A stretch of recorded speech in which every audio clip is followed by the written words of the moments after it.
Okay, we're live on Facebook. You're listening to the Veterans Impact Show, continuing the mission of service and bringing together our civilian and military communities. Brought to you by Fairway Independent Mortgage and Lone Star Wealth Strategies. Don't worry, retire happy and work with us. Good day, and here we are in the holiday season, starting with Thanksgiving, and I am so thankful for so many things, and one of which is the VA healthcare system, because I have seen so many people tremendously helped and seen such tremendous improvement in the VA healthcare system. I had the great honor to be invited to a media roundtable on loneliness. Another word for loneliness is isolation. And today, my guest is an incredible person. I've gotten to know him in the last 24 hours, an amazing man. I'd like to introduce you to Prince Taylor. He is the Deputy Director of the VA Center for Development and Civic Engagement. He is also the man who leads the largest volunteer organization in the United States government. Prince Taylor, welcome aboard, sir. Hi, Mr. Blythe. This is Prince, and I am very happy to be here. Thanks for having me. It is incredible. And one of the things that I was so impressed, because I am a certified senior advisor, as you know, I deal with seniors all the time. One of the biggest issues is loneliness, isolation. That leads to a lot of health complications. So you developed this Compassion Corps. Let's start with what it is you're doing, and then we'll go into why this is so tremendously important. So, Prince, please tell us about the Compassion Corps and how you got that started and what you're doing. Absolutely. Compassionate Contact Corps, and we started it at the beginning of the pandemic. What we found out, what we've done is we've developed this program with trained volunteers, and we match them with veterans that have been identified as being lonely or socially isolated. And so we have people that call the same volunteer is calling the same veteran every week for 15 to 60 minutes each time. And it's worked very well so far. Now, Prince, are they using Zoom technology, or are they just using telephone? What are they doing in that connection? Right. A lot are still using telephone, I believe, telephone engagement, but they also do use Zoom and Teams, Microsoft Teams, and other platforms like that, because sometimes you want to see people as well. Absolutely. Now, do any of them actually, I know during COVID, you had to stop going into the home because you couldn't put an at-risk person with an at-risk person. But is some of that starting back up again, where you're able to go into the home and meet with the veteran? Right.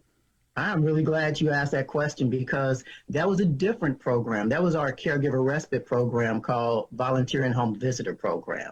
And you're right, we had to suspend that program. I'm not going to say we stopped it, we suspended it.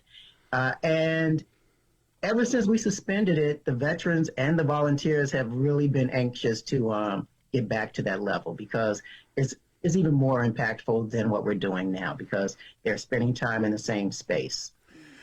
And Prince, you and I talked, and it's really amazing, because I don't think a lot of people, this is such a subtle condition that so many people go, what are you talking about? What I have seen as a certified senior advisor working with seniors, and what we've seen even in teenagers, because I work with them, is a tendency to basically isolate. And they're even using today's technology as a way to distance themselves from people. And this is a major problem, isn't it? It's absolutely a major problem. I've received phone calls from school districts. We've had conversations with other loneliness programs that are across the pond. It's been growing. And as a matter of fact, the UK and also Japan have hired secretaries of loneliness. They call them ministers, but essentially, like we have a Secretary of Defense, Secretary of State, they have secretaries of loneliness, because the problem is that big and it's a global problem. But for us, we have an acute desire to ameliorate that with our vets.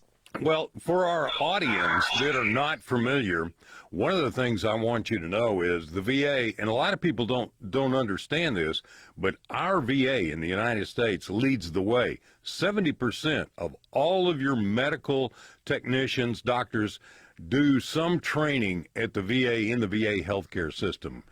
And so many of the innovations that we've got are thanks to the VA. Correct, Prince? Absolutely, and I'm glad you brought that up because here's the rub. Loneliness and social isolation are not clinical conditions. And so while all of these students are going through med school, they're not really being taught about loneliness or what to do with it unless they can attach it to something clinical like depression or suicidal ideations or anxiety or you name it. But if they can't attach it to that, they really sort of feel like their hands are tied. Well, let's talk about clinical conditions that are basically, I believe, either caused by isolation or part of isolation or lead to isolation. So let's talk about them. Stress. That's a huge thing, especially right now, I think, with so many things going on in the world and the stress that we have from inflation, from fuel costs. I mean, we're faced with a winter of really, really declined reserves in our home heating oil. I think all these things are going to be taken care of, but all of this brings stress. And then all you got to do is watch TV, and some of the action movies and the garbage that's out there will drive you nuts. So stress is a big thing, and that is a clinical condition. And I think a lot of that results or goes hand in hand with isolation. Wouldn't you? Absolutely, and you're right.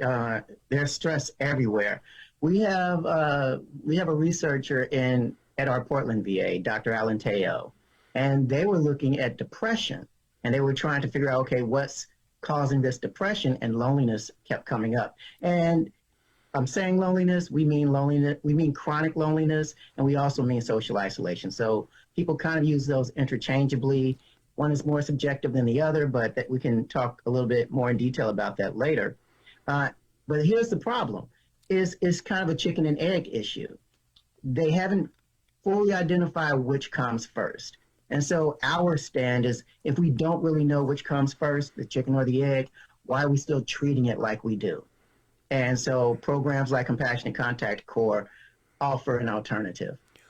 See, I think this is so important, and especially within our veteran community, because so many men and women leave the military, and over a period of time, they lose a sense of purpose. They lose a sense of being. They lose that camaraderie, and they then tend to isolate more. Wouldn't you agree? You know I would.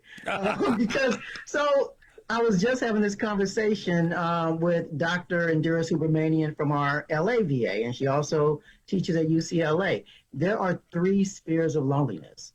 And so most people tend to focus on the intimate one, your boyfriend, your husband, your wife, your girlfriend. But there's also relational, meaning your buddies. And there's that camaraderie that you have with your good friends. And then there's the collective. And for a lot of us that were in the military, we had that relational. We had that collective. We were in it together with people from all over the country with one mission and purpose. And once you get out, you don't necessarily have that anymore. And so all that to say is you can have a happily married couple and still experiencing quite a bit of loneliness. In fact, that couple can be lonely together, love each other to death, but still experiencing quite a bit of loneliness. And I see that quite a bit in the elderly community. You have no idea how many people that I've met, and I want to segue real quick for just a second to say I have met with so many veterans, and I have said to them, I'm screaming at you. You can't hear me. Have you ever thought about going to the VA? No, I don't want to do that. The paperwork's too tough.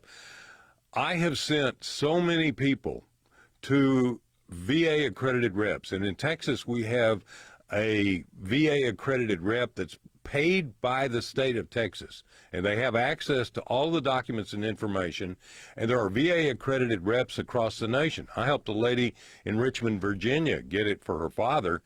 And so when you plug into the VA, there's things like hearing aids and disability income that you can get, as well as in the state of Texas and many other states, you get a reduction in your real estate taxes based on your disability. So going to the VA. Now, what the VA is doing with this program is reaching out to the veterans and being able to be inclusive. And I think the two go hand in hand. Yes. So first, let me say this. Even I'm not authorized to talk about the PACT Act, but I would encourage all veterans and people who love veterans to send them back to the VA if they're not already enrolled to see what kind of benefits may be out there for them. That's number one. Yes. And speaking of the PACT Act, my team here in Dallas with the VA is working, and I talked with your PAO to be able to plug us in, because there's a lot of misinformation about this Camp Lejeune stuff. I don't want to talk about it either, but we're going to be talking about it to be able to help veterans and save them money and not let all the money go down a rabbit hole of law firms. Absolutely, please do. Thank you for what you Seriously. One of the things too. Now we're talking about that in terms of stress. Let me tell you something that I have studied as a CSA. Stress changes your immune system. Stress really debilitates your immune system, so you become more susceptible to viruses, to diseases, to all kinds of things, as well as stress tends to cause people to use self-medication, whether it's food or alcohol or drugs, and all of those things tremendously reduce your immunity system. So by what you're talking about doing, what you are doing, Director Taylor, is creating a start to be able to help people come out of loneliness and come out of stress, along with some of the other things that need to be done to build their immunity. That now becomes a medical situation. Exactly. And what we feel is that if we attack it early on, we can help prevent it from becoming a medical situation or even a severe medical situation. And so you're absolutely right. It's not just stress. If you're lonely and socially isolated, you're at a higher risk for anxiety, heart disease, depression, suicidal ideations, the list goes on. Let's talk about the suicidal part of it. I think that's a huge thing, because we have really focused on that in the last 4 or 5 years with all kinds of organizations that have worked hard, and the suicide rate for veterans has come down. But we also need to bring that suicide rate down for seniors, for teenagers. We're seeing an epidemic of that. And again, I think one of the components that creates that is, again, isolation, loneliness. You're absolutely correct. The U.S. Surgeon General, and this is pre-pandemic, he called loneliness the epidemic of our time. So he said, and he wrote a book about this, he said, as he traveled around the country, the thing that kept coming up was loneliness. And he said he didn't realize how lonely our country was. And the pandemic, so it didn't create it, but it definitely exacerbated it.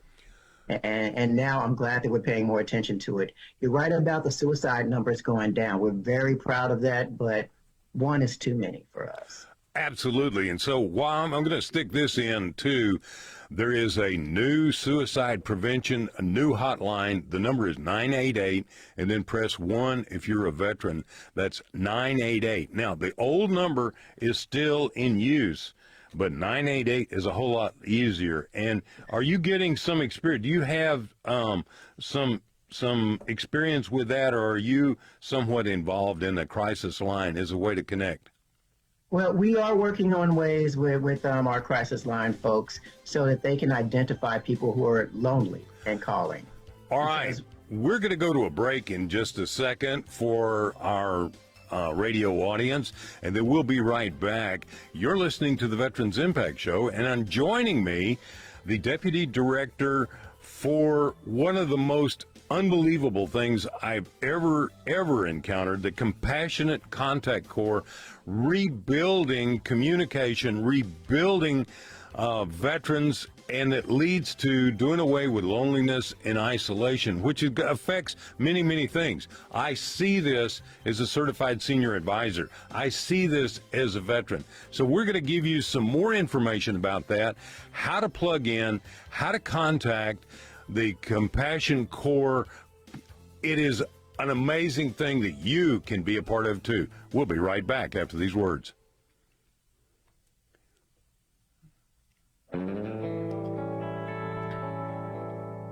Welcome back to the Veterans Impact Show, and thanks to our sponsors, Fairway Independent Mortgage and Lone Star Wealth Strategies. Now, let's continue this great conversation. Good morning again. I'm Jim Blythe, U.S. Navy veteran, and joining me, U.S. Navy veteran, the Deputy Director of one of the most important things that I have heard of in a long time, the Compassion Contact Corps. Did I say that all right, Prince? You said it right. Thank you.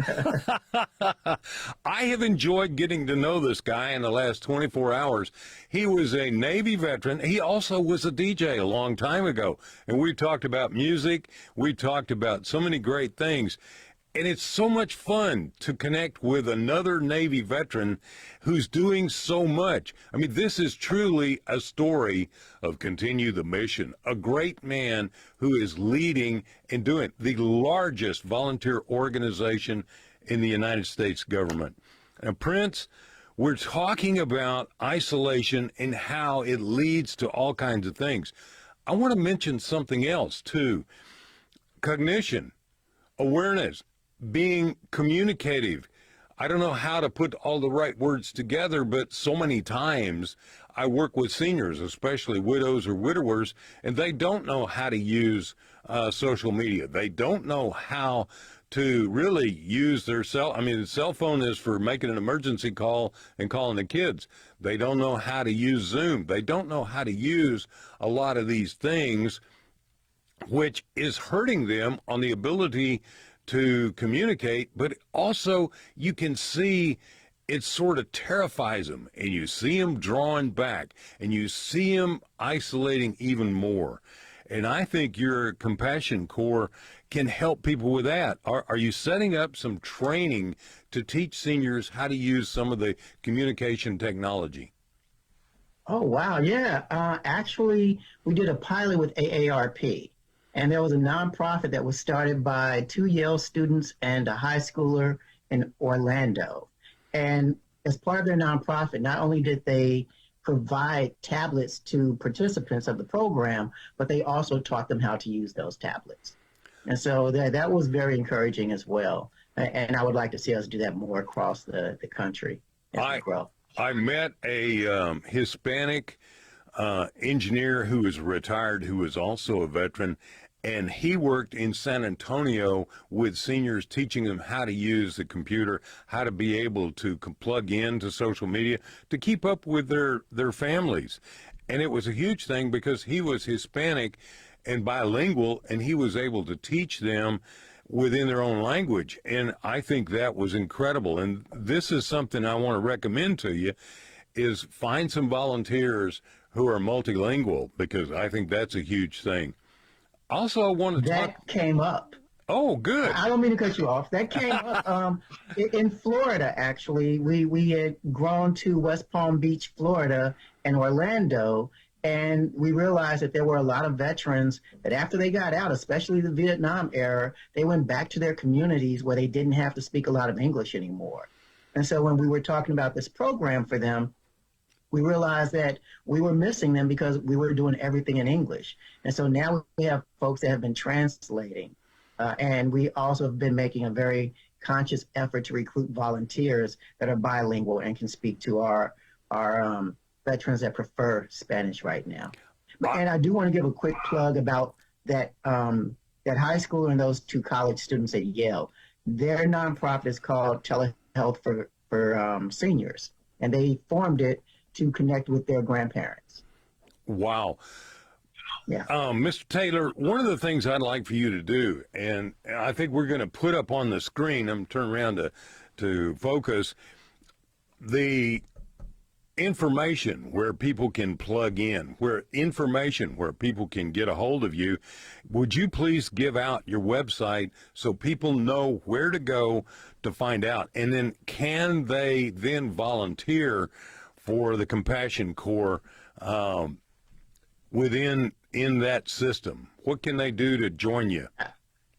Yeah, absolutely. Just go to volunteer.va.gov. We make it really easy. And right there on our landing page, there is a button where you can go directly to Compassionate Contact Corps. We have a lot of additional information available there, including some PSAs and just some literature that's been written about the program. And it should be simple. And they can even identify the location that they'd like to volunteer. I think it's important because we need to get out there in our community and get this training. So when we come back after these words from our partners, I'm going to be talking with Deputy Director Taylor about some of the training that goes on and how that helps not only the veteran, but the volunteer. This is a very, very important topic. It leads to so many things. It's an undercurrent within our society that's undermining and hurting people, and it's important. And people don't even realize it. It's the smoking gun. It's the white elephant in the room. So you're listening to the Veterans Impact Show. We'll be right back after these words.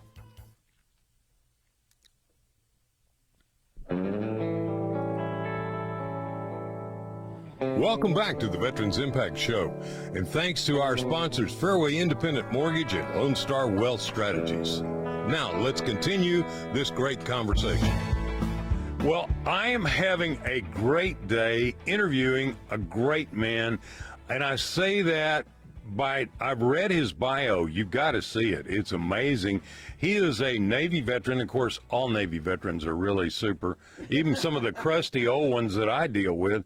And I want to say thank you to you, Prince Taylor, the Deputy Director of the VA Center for Development and Civic Engagement.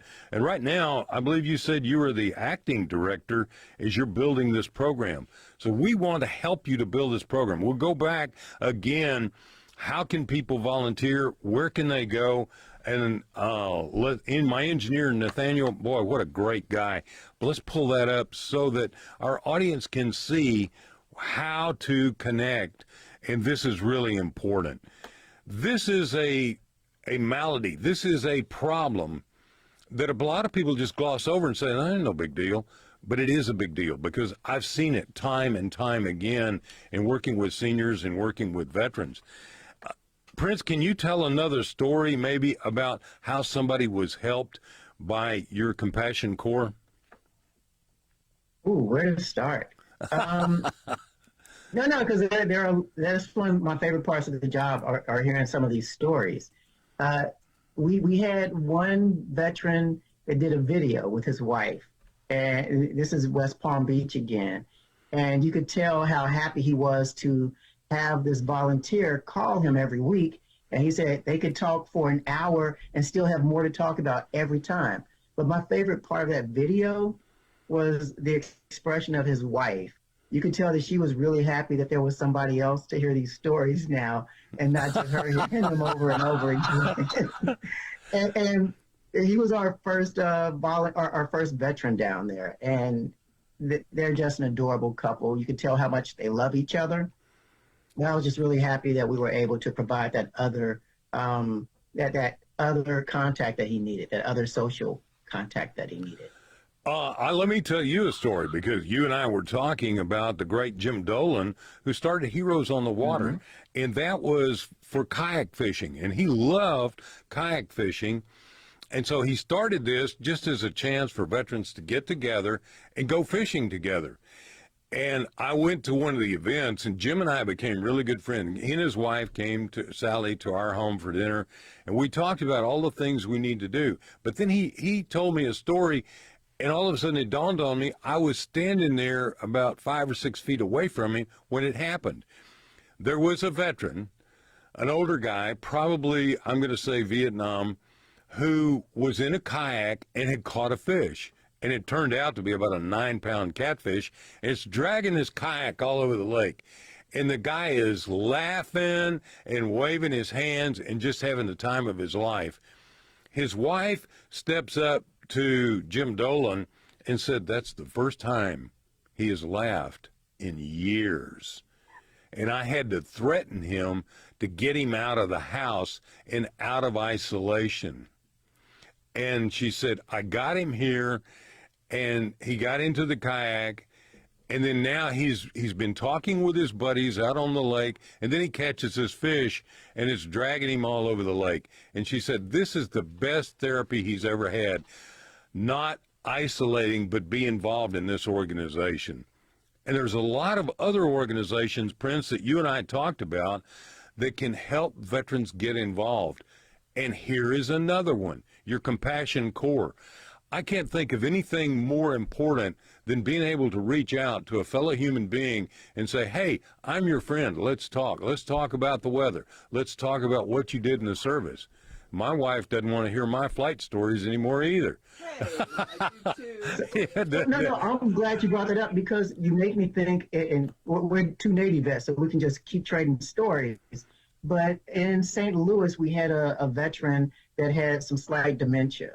And the volunteer was calling every week, and every week they would have the same 20-minute phone call, essentially. And I think the volunteer was ready to give up. He didn't feel like he was helping much. And then one day the veteran was on the phone and they were about to hang up, and the veteran said, thank you for calling me. You know what? You're my best friend. And with that, the volunteer remembered why they started doing this in the first place. And he was like, can you give me more? Can you give me more veterans to call now? I think that's amazing. And again, this is the Compassion Contact Corps. You can go to the VA. We had that up. We'll put it up on the screen. If you check us out on YouTube or you check us out on Facebook or you contact us through Facebook, however you want to get a hold of us, we'll give you that information to sign up. Now, Prince, please tell me a little bit about the training, because I know you don't just turn people loose. I mean, turning me loose with a microphone is bad enough, but you don't just turn people loose to go out and talk. Tell us a little bit about the training, please. Right. Well, first I'll say our top priorities are participant safety and participant privacy. Those are the top things. And so all of our volunteers have to go get vetted as far as fingerprints and background checked. But with Compassionate Contact Corps, we also make sure that we train the volunteers on icebreakers. They're matched, but sometimes it can be a little awkward those first few conversations. We give them suicide prevention training. And we also make sure that they are aware that they're not allowed to proselytize or give medical advice, legal advice, financial advice, anything like that. It's really just very friendly phone calls, like two buddies. I've got a guy, Joe, in Jacksonville. We trade text messages back and forth. He's been through some really, really rough stuff, and I think he's about my age. I think he's a Vietnam Navy veteran, and it helps him that I think we are in contact, and I'm going to be calling him more to help him. He's been homeless, and now he's doing great, and thanks to VA, he's in an apartment using the VASH voucher system. So I think this is important to contact, and now I'm realizing how much more important it is to stay in touch and help people. One of the things you mentioned is dementia, and I see that in a lot of seniors. But also, Prince, there are ways to build new pathways in the brain that people don't realize, and communication, contact, not being isolated is one way, and getting involved, learning how to use computers, getting involved in activities helps to rebuild those pathways. Yes, it's a social determinant of health. And it's one of the bigger ones, to be honest with you. Earlier, you asked about the crisis line, and I was going to tell you a statistic on that, actually. And there's a wide range. On the low end, they're saying that up to 30%, or at least 30% of the people phoning the crisis lines are not really in crisis. They are just lonely and they need someone to talk to. They don't have someone like you or me calling them regularly. That's on the low end. On the high end, there was an article from a crisis line worker on PBS, and she said that 85 to 90% of the people that phoned her were not in crisis. They were just lonely. So a program like this could really benefit a lot of people, starting with our veterans. Absolutely. And what we do for veterans transfers to our community, to the teenagers Absolutely. in school, to the seniors who are not veterans, to the people who've been through a divorce, through the people who've lost a job, to the people who've isolated during COVID. These things are tremendously important. Tell me a little bit real quick, Prince, what is your vision? I mean, this is such a huge undertaking that you're taking on. Where do you want this to go, and how can we help you? Oh, well, I mean, just this is tremendously helpful. For anyone listening, reaching out on the website or at their local medical center.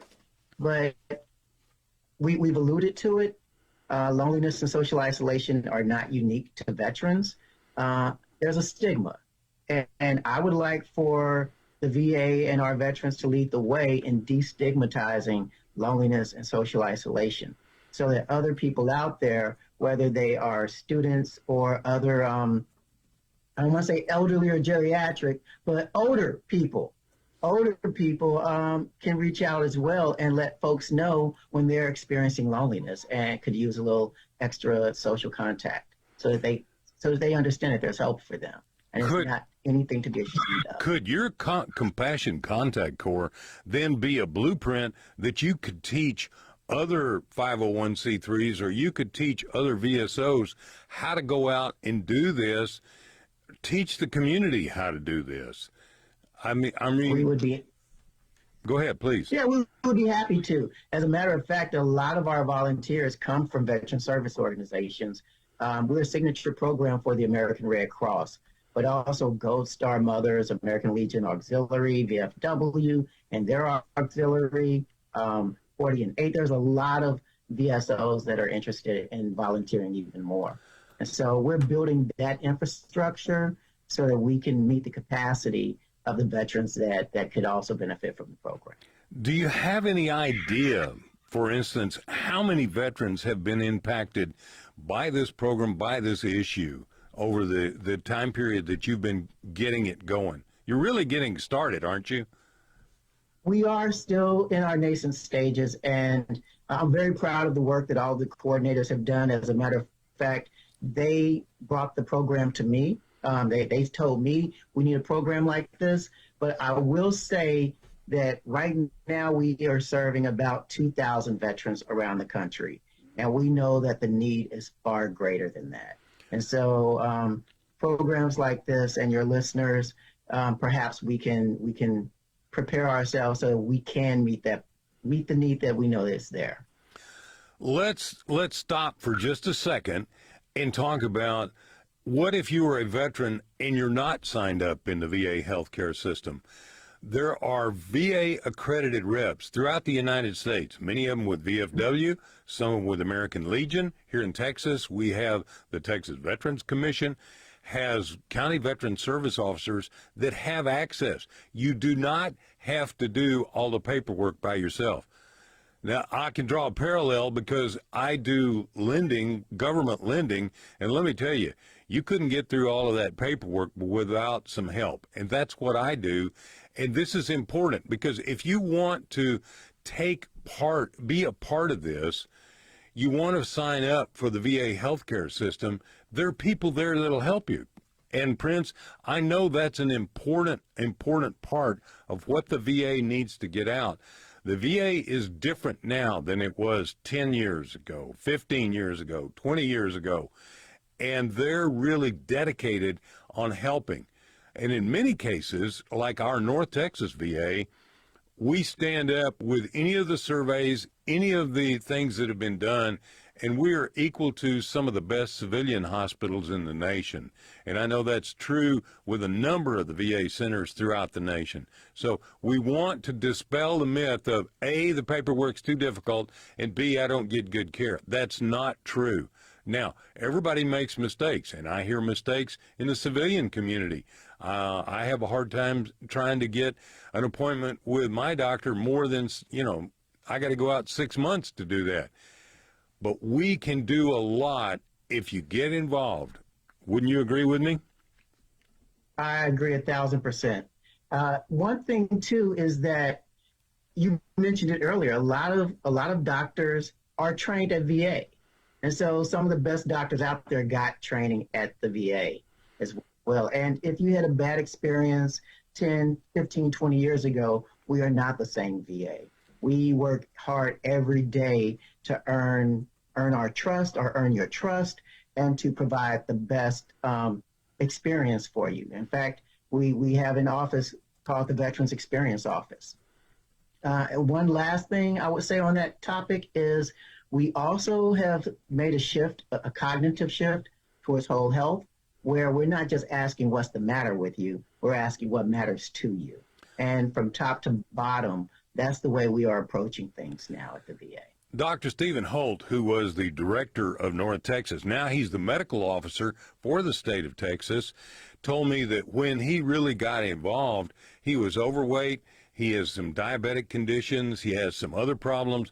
They looked at him from a whole health aspect, yes. Not just because he was the director, but it was part of what they did, and he lost weight, he's feeling great, he's doing good, he's very, very active, he loves to go camping. Here is a man who is a retired U.S. Air Force colonel, medical doctor, and it has helped him enormously. And let me tell you something, the better off we are, the more healthy we are, and the more active we are, Prince, without a doubt, the longer we're going to live and the more enjoyable our life. Nothing is more miserable for me to go into a home of a veteran and he's sitting in front of the TV with an ashtray full of cigarette butts and a 32-ounce Big Gulp, and he says, I need some help. And I look at him and I go, boy, no kidding. We need to get you out there. So, what's funny is well, Prince, there was research. I got to go to a break, so let me interrupt you, brother. We're going to be right back for our final segment. This is the Veterans Impact Show, and I've got Prince Taylor, the Deputy Director of the Compassion Corps. We're here for you.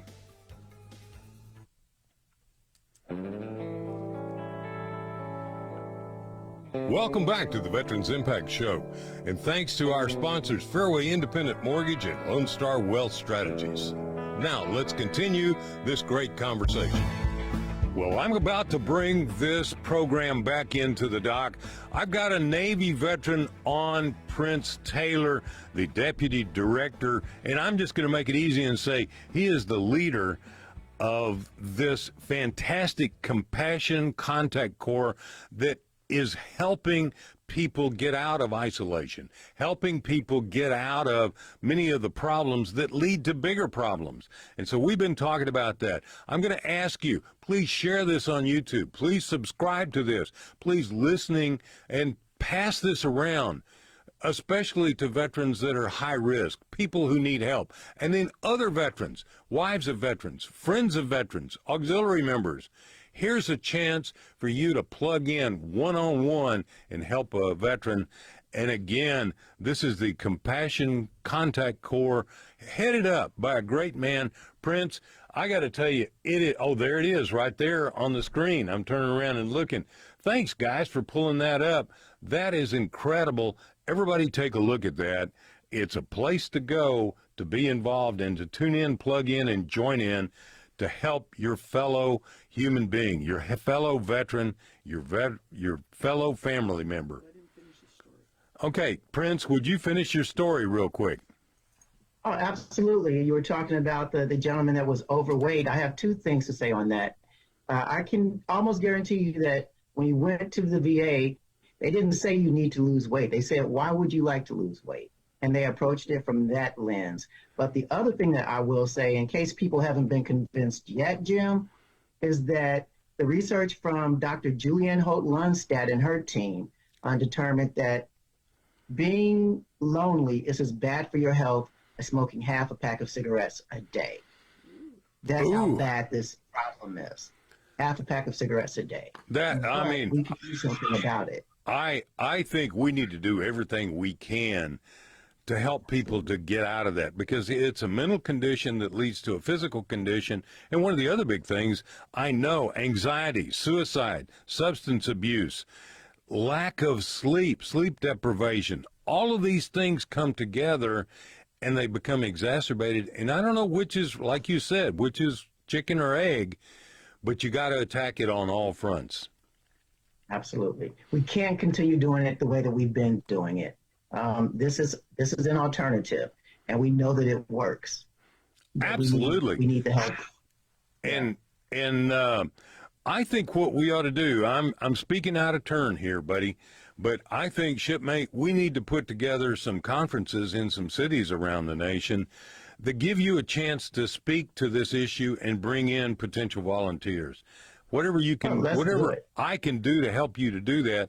So I'd like to end this program with a prayer and say, Dear Lord God, we thank you for men like Prince Taylor. We thank you for veterans who lead throughout the world and throughout our nation in helping to bring our community together.